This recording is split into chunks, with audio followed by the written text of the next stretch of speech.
Well, following the recent visit of Defense Minister Yoav Gallant to Washington, some are questioning whether the U.S. should really be trusted when it comes to plans for a potential invasion of Lebanon to fight against Hezbollah. With all the tensions in the U.S.-Israel relationship, what impact will it actually have on the war?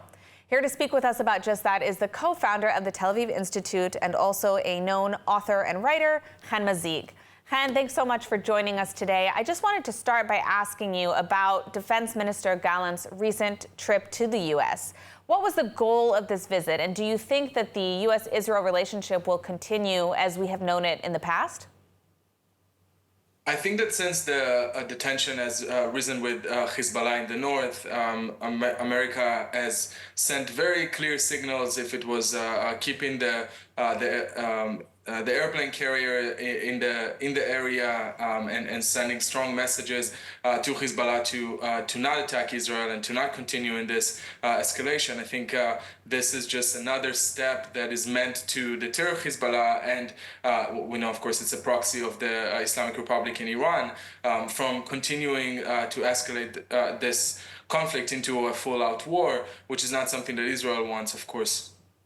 Now, what do you think that the Israeli government should be doing differently when it comes to dealing with the U.S.? We've seen kind of an escalation in tensions between the two allies recently. What should Israel, in your opinion, be doing differently?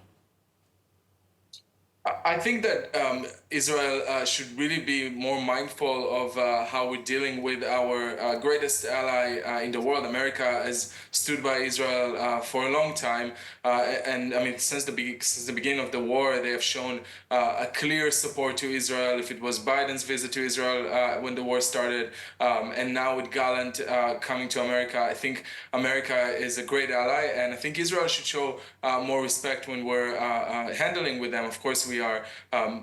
It's a strategic partnership from both sides. America knows that Israel is just one target, and then they are the big target. And if Israel would fall, then America would be next. But I think Israel should, specifically Israeli politicians, should show more, compassion in dealing with America.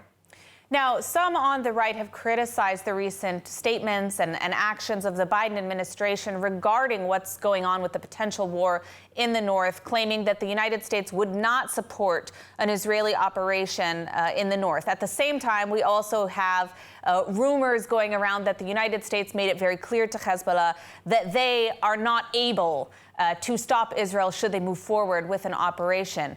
Who should we believe? In war, there will always be different points of view, and some of the points of view are meant to make us question them, and probably they're not giving us the full story, which again is understandable because we are fighting a very vicious and manipulative enemy, both Hezbollah, Hamas, and the Islamic Republic. So I think there must be truth in every statement that we're hearing. I think that there's really good coordination between Israel and America. But what I keep thinking about is that it's not just Israel's problem, as I said. It's also America's problem, but it's also the problem for the entire Middle East. I mean, I'm really looking towards the east, and I'm thinking, where's Saudi Arabia? They have been attacked by the Houthis for a long time before they started attacking Israel. Iran is not a great friend of Saudi Arabia. Those countries that really have the same motives that Israel has to create a better and peaceful Middle East and create a stable Middle East, they should step up as well, because it's not just Israel's problem. It's going to be the entire Middle East's problem, and not only America. Now, Netanyahu himself has harshly condemned the U.S., alleging they're slowing shipments of weapons, a claim the U.S. denies. What can you tell us about this issue, if it's happening, and if so, what does that actually mean for this relationship, if anything?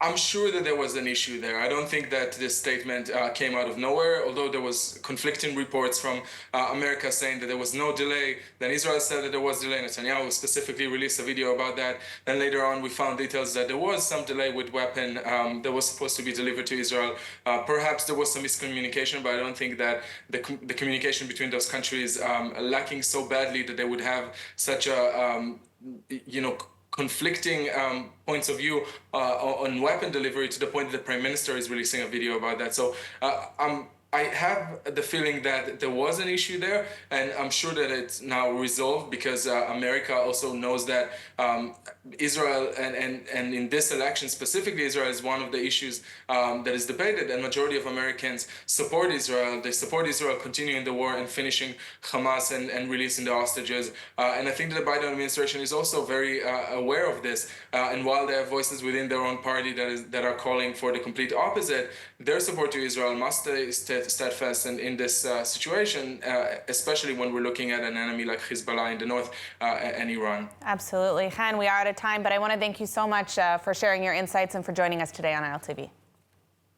Thanks for having me, Emily.